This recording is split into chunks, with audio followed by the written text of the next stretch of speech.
IPAs, always fashionable.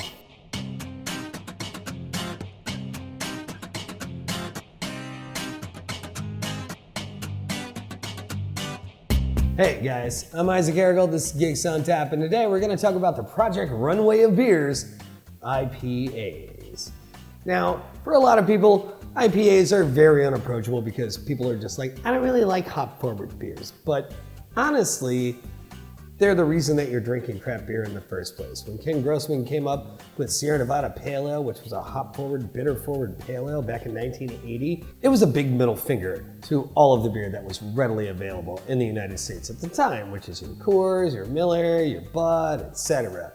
And then suddenly, the hops arms race caught on, and for the next 25, 30 years, all anybody could think about was giving a big middle finger to those guys by making their beers as bitter as possible. Fortunately, that has all calmed down. What was once a nuclear arms race is now just turned into a really nice mild Cold War. First up, let's start with a style that is kind of where IPAs once were.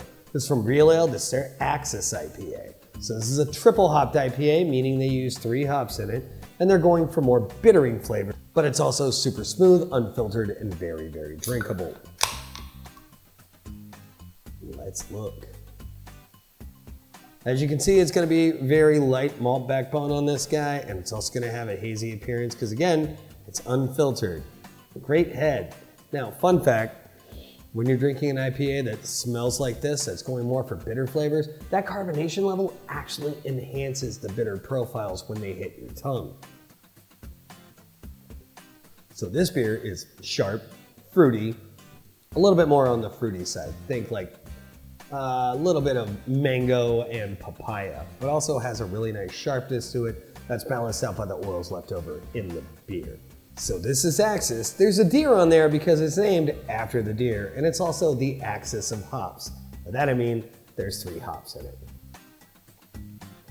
I like this beer because it's got some bitterness, but it's also got a lot of fruitiness. It's like you made a mango smoothie and then you just took all the grit out and just left you with the final fluid. It's fantastic.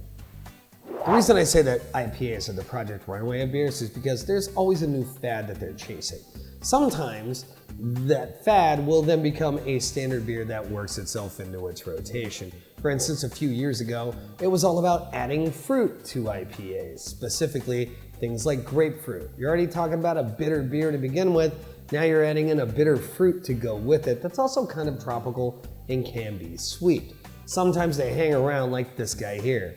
4th Tap Brewing Co-op up in North Central Austin. This is one of my favorite breakfast beers besides Silker Coffee Milk Stout. This is the Long Walk Grapefruit IPA.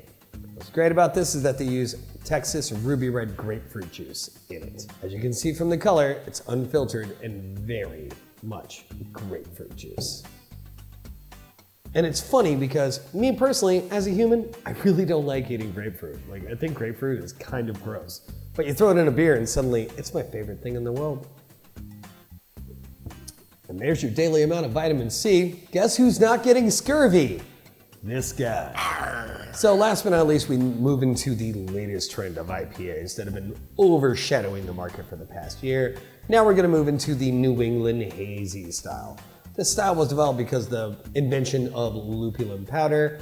One brewer got a hold of it up in Vermont, decided to add more fruity notes to the beer, and then it became this thing that everybody is chasing. Why is it called the New England Hazy style? Well, here's why.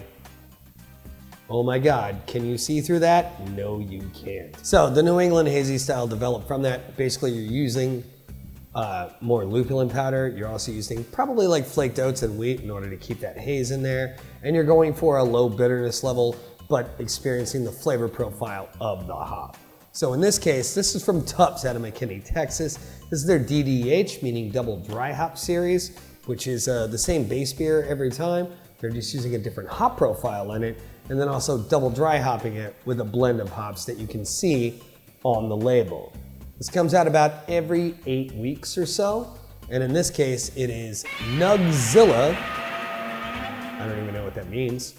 It's actually the original name for Denali Hops, but Denali got sued, so they changed it to Nugzilla. Mosaic, which is going to give you notes of grapefruit and dank and a very subtle blueberry. And then Eldorado. Eldorado is going to be a little bit of sharpness and a little bit of medicinality, as well as some really nice citrus peel notes. So the whole point of the New England Hazy is basically the Jamba Juice of beers, right? Where it's just like there's a lot of good mouthfeel to it, and you're going for those fruitier aspects of it. And man, this one is pretty delicious. This beer was kegged last week. This is one of the freshest beers we've ever gotten to feature on the show. I'm very excited about it. Series 9 is one of my faves right now.